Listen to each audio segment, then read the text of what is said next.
good morning or afternoon or whatever it is, wherever you are. So today we're going to be talking about psychoanalytic theory. Most of the theories we've been talking about up to this point have fit into M.H. Abrams' category of the objective. So if you recall from the first lecture, right, Abrams had that kind of that schema of terms for the relationship between the text and something else, right? So most of the theories we've been looking at have focused on the text itself, right? They've been objective. This is really more of an expressive theory, right? One that is focused primarily on the author's process of creating the text, what goes into the creation of the text. So we're going to be looking at the father of psychoanalysis, Sigmund Freud, and his interpretation of dreams, Jacques Lacan, who applies structuralist and deconstructionist ideas to the practice of psychoanalysis.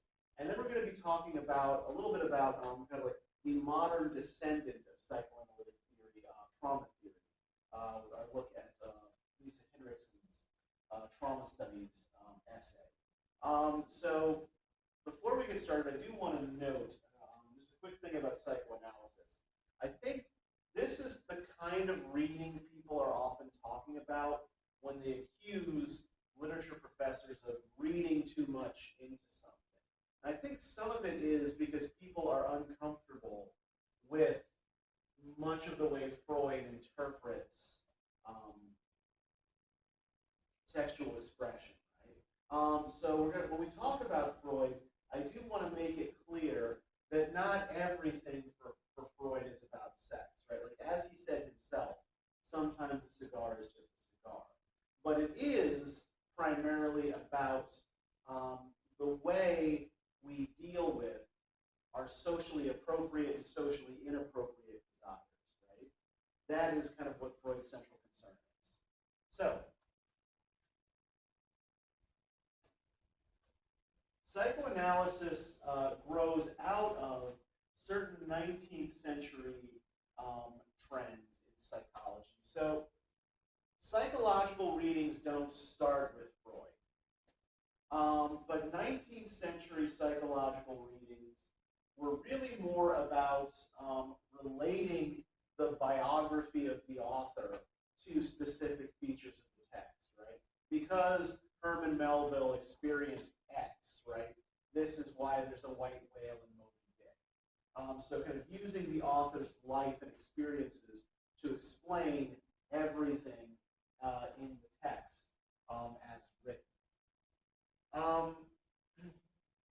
A lot of high school teachers still kind of proceed this way when teaching texts. I know that a lot of my high school teachers, now granted I went to high school kind of a long time ago, so this may have changed a bit. But yeah, this is what a lot of students are still doing in high school literature classes. Now, post-Freud, so around the turn of the 20th century, what psychoanalytic theorists have done is try to look at narrative as a means of exploring the unconscious mind, right? Freud argued that the self that we're aware of is just a tiny little tip of the iceberg, right? And most of what's going on in our minds at any given time is going on under the surface. And dream narratives and neuroses have their origins in these biological drives and social repression that we're not really aware of consciously, but that bubble up in our dreams and in our attempts at creative expression, right? So talking through dreams and our early experiences can lead to a kind of social readjustment, right? This is the basic practice of psychoanalysis, right? What's called the talking theory.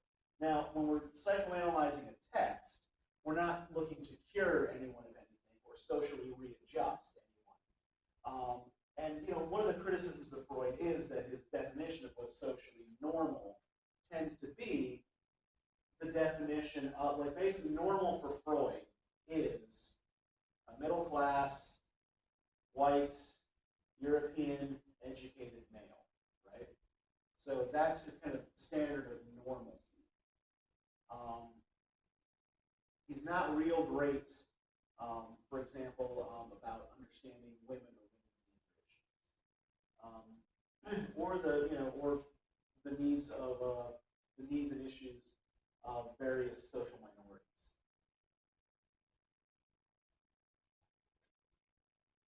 All right. So what did Freud actually think? Who was he? What did he think? So he was an Austrian psychologist, which you should be able to see here.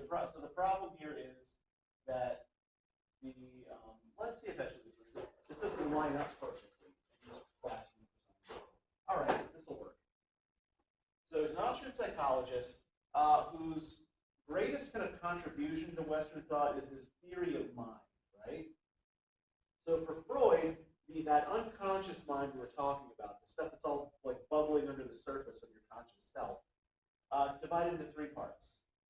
So the ego is the part of you that is you, right? I. You're aware of part of this.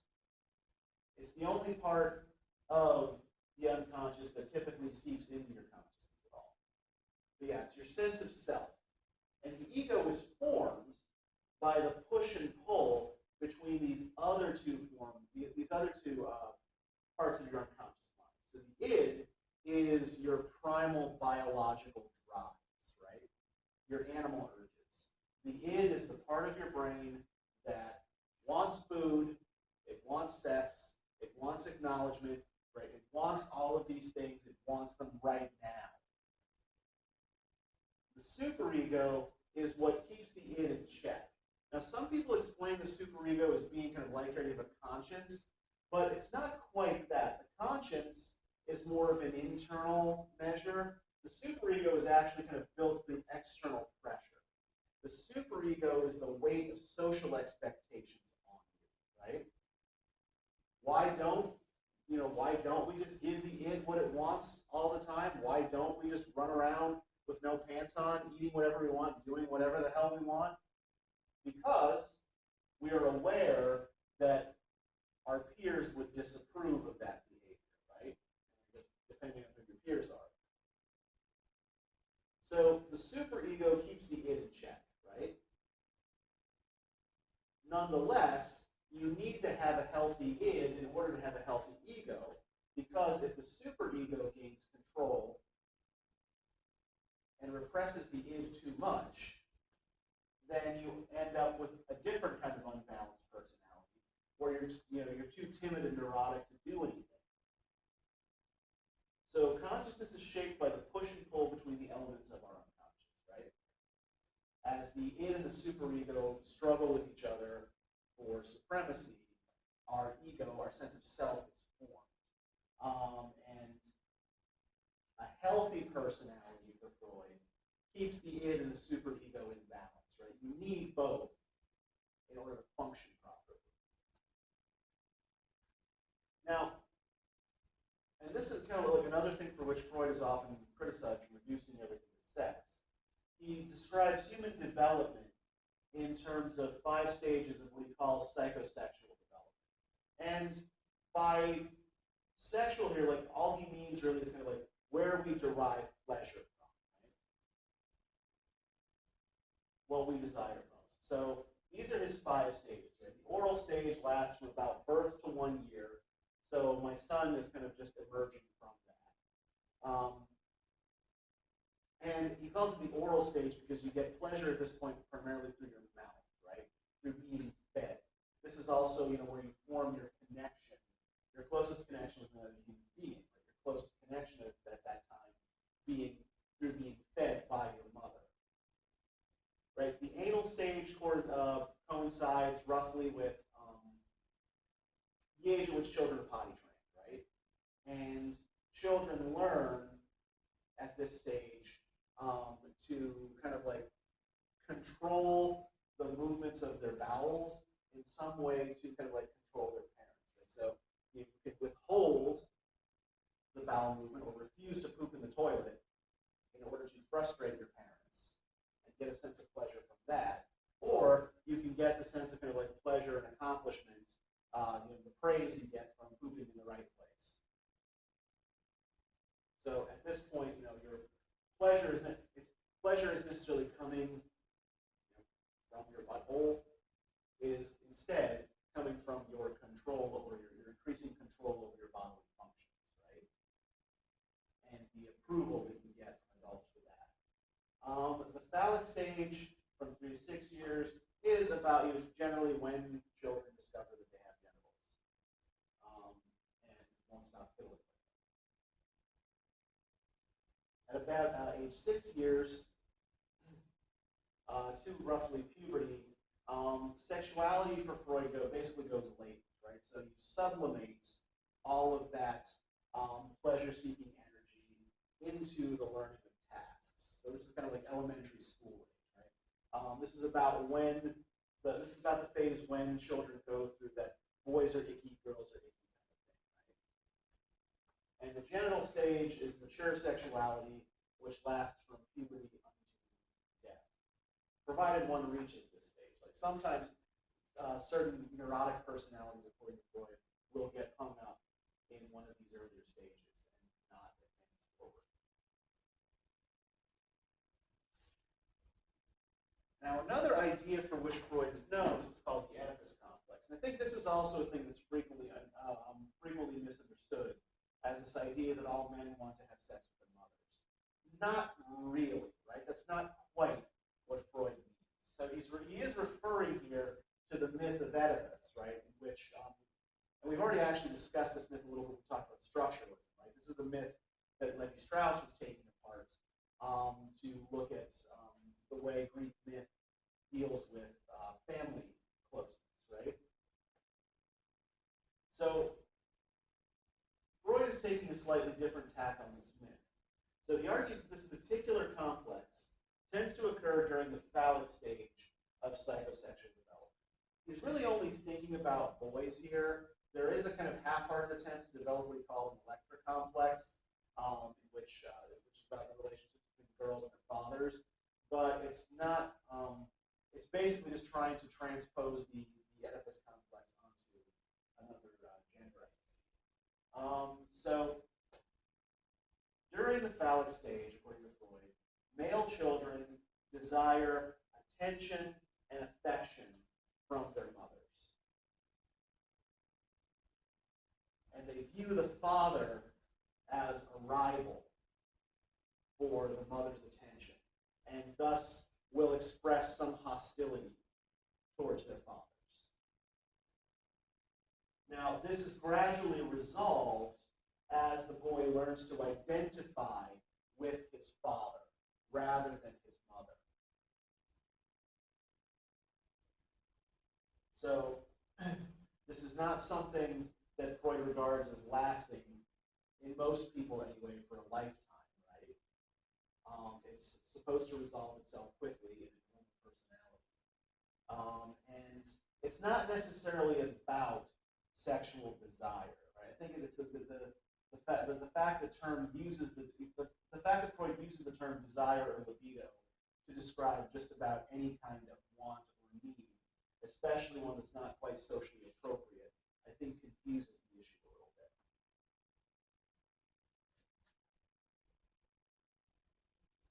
Now, how do we use this to interpret a text? So for Freud, literature is kind of similar to the creation of art, the creation of literature is basically similar to dreaming, right? Hence the cover of Blondie's single Dreaming in the early 80s. So Freud argues that the author or dreamer has desires that would be condemned by society if known, right? And everybody has desires that are socially unacceptable. These desires come into contact with the superego, right, our kind of internal censor, and are repressed in, like, they're stuck in our unconscious, right? They can't bubble up into our conscious mind. So what artistic production is an outlet for these repressed fantasies. And there are three ways Freud argues this disguise occurs in literature and in dreams, right? The first is condensation, where parts of the unconscious material are simply deleted or omitted, and others are fused together, right? So you essentially create a new pattern out of the repressed desires. So they look like something else. The second is displacement, right? You substitute the desired object with something that is more socially acceptable. Now remember, this is all kind of on a relative scale. Right? The fact that it's more socially acceptable than the thing that you actually want doesn't mean it's necessarily socially acceptable, as we'll see when we try to interpret text this way. And symbolism also is another way that we disguise our desires in dreams or in artistic production. We represent objects of desire by non-sexual objects which resemble them. So this is when you hear people talking about phallic symbols, right? Things that resemble a penis, or yonic symbols, things that supposedly resemble a vagina. This is the kind of place that kind of talk is coming from, right?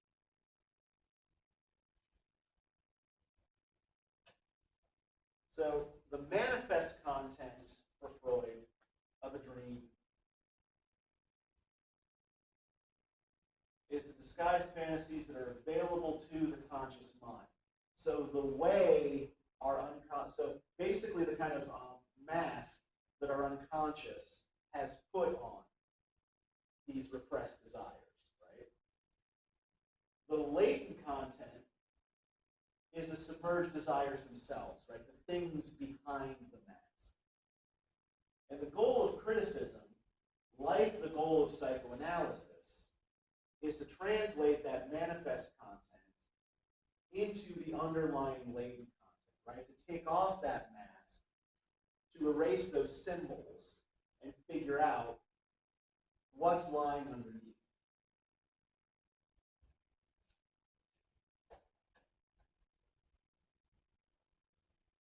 Now, pure Freudian psychoanalysis is not something that's done much anymore. But he's had various disciples who have fused his ideas with other ways of thinking. One of the most influential has been the French psychologist and critic Jacques Lacan. So what Lacan does, or did, he's been dead a good long time now, his problems are over. What he does is fuse structuralism with psychoanalysis, right? So Lacan's key insight is that the unconscious is actually structured like a language, and that the human mind is actually constituted, constructed through our use of language, right? Language is the only real means we have of understanding the world and accessing the feelings and thoughts of other people. So this is the basic thing that structures our consciousness. And he regards gender and desire as products of a signifying system, right? It's a kind of long, like what Saussure argued a language system was. So Lacan takes and revises Freud's stages of psychosexual development to suit his theory of basically kind of structuralist psychoanalysis, right? So for Lacan, the first stage of development is the imaginary. The imaginary stage is pre-linguistic, right? This is before you learn to talk. When you cannot yet talk, according to Lacan, you don't make much distinction, if any, between subjects and objects, and between self and other, right? Everything to you is kind of part of the self. You are basically one with other beings, particularly your mother. Now, the beginning of change, the beginning of induction into the larger signifying system that structures the unconscious, Lacan refers to as the mirror stage. This is when the infant learns to identify an image in the mirror as themselves, right? And this is something like I can see my son right now. He's a little over 13 months old. He's not quite, he's saying a few words. He's mostly just kind of babbling baby talk. But he is very much interested in looking at and touching the mirror, right? So like watching the baby in the mirror do the same kinds of things that he's doing, mimicking his actions. And I'm not quite sure yet if he's figured out that the baby in the mirror is him, but he seems to be moving in that direction, right? Once you get through that mirror stage, you recognize yourself, right? You learn to recognize yourself in the mirror. You begin to acquire language, and then you are inducted into what's called the symbolic, right? In this phase, the subject learns to accept its place in a system of differences, right? So you learn kind of like where you are, where you stand in relation to other people and objects, right? You learn that not everything is part of you. This is father, this is mother, this is dog, this is sibling, this is me, right? That you are part of this kind of differential system that makes up the broader human society. Now, the final stage, and this one's a little bit hard to explain, right? I think it's relatively clear what the imaginary and the symbolic are and how they operate. The real is a third stage that Lacan believes to be impossible to actually reach, right? Basically, everybody gets hung up in the symbolic. The real is outside of language. It's resistant to any kind of symbolization. You can't signify it really in any way. And it's impossible to attain. So, what Lacan seems to mean by this is a state of total consciousness, almost a kind of return to the imaginary. And for most people, this becomes a kind of object of anxiety, right? The fact that you can't attain that total consciousness of everything. You can't be aware of the whole system at the same time, right? Maybe think of this in terms of Saussure's distinction between wrong and parole, right? The real is kind of like wrong. You can never actually view the whole system, right? You can only see parts of it at a time. And you can only figure out the system by examining its parts. So you'll never know the real, you'll never attain the real, because you can never see the whole system. Only the parts that you're actually directly experiencing. I hope that makes sense. If it doesn't, right, we can talk this out on the discussion boards. Another thing that Lacan does, he makes a distinction between lowercase o other and capital O other. So lowercase other, for Lacan, belongs to the imaginary order, and it's a projection of the self onto things outside of the self. The capital O other is really kind of more part of the idea of the real, right? So it transcends the imaginary order. It cannot be assimilated. It is that which cannot be assimilated to the self. So think of this as being more similar to Levinas's idea of the other, right? The other is that which is not you, right? Anything that you can't assimilate to the self. Lacan's capital O other is like that. So it can refer to another subject. It can also refer to the symbolic order, which defines the self's relationship with other subjects.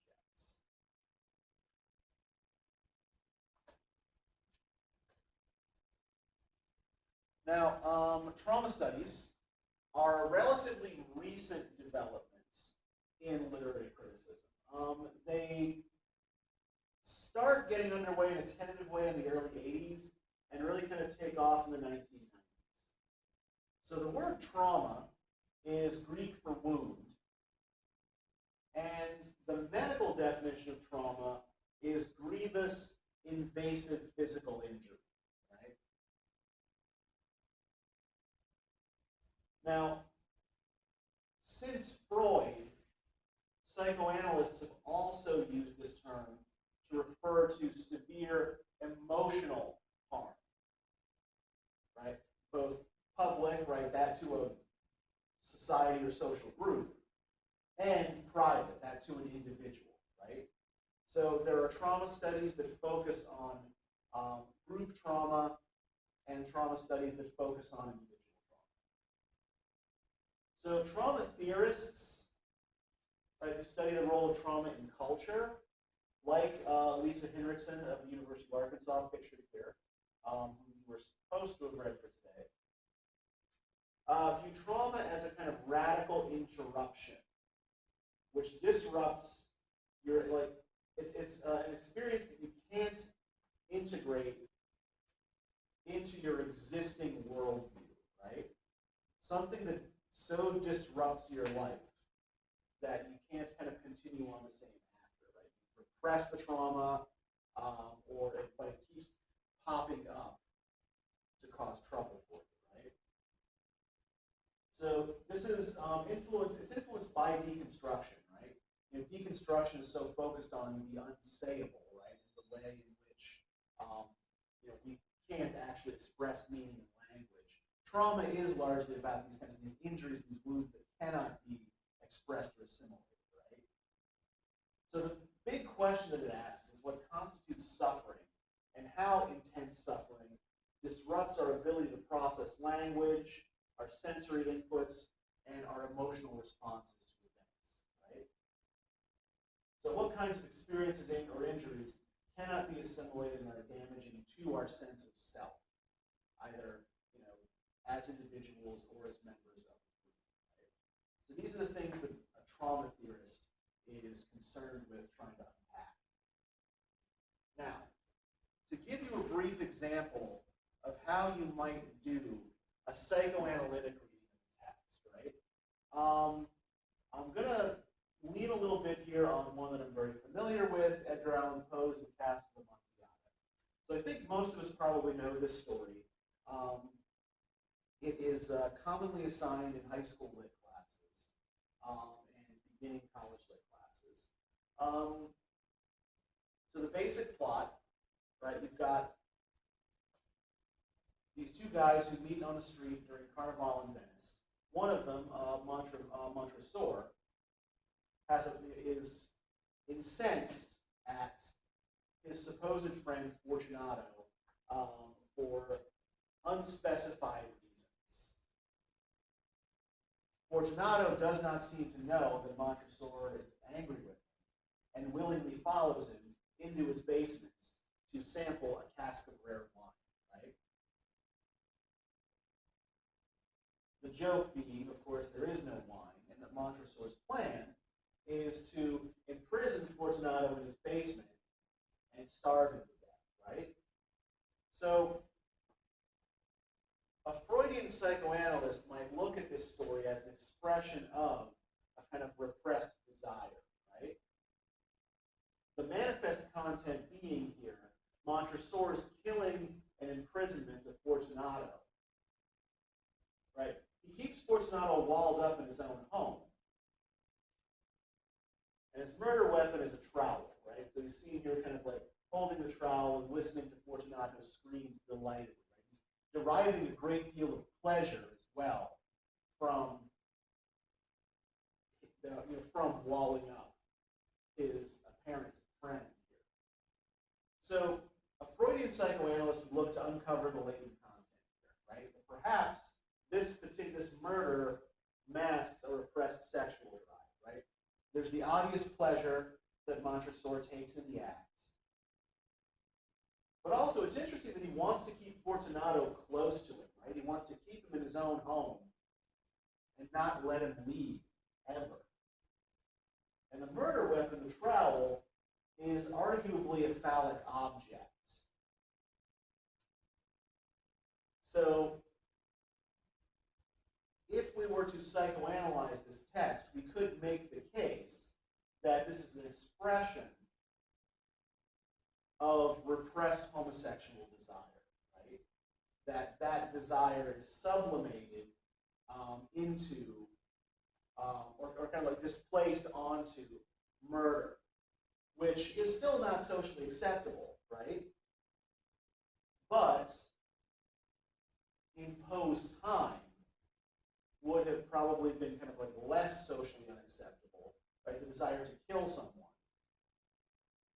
would have been more socially acceptable than desire for sex with someone of your own gender, right? Okay, so I want you to play with this stuff a little bit on the discussion boards, right? Give it some thought. See if you can make these kinds of connections with texts that you've been reading either for your classes or for pleasure, and we will discuss. All right, that's all for now. We'll see you next time.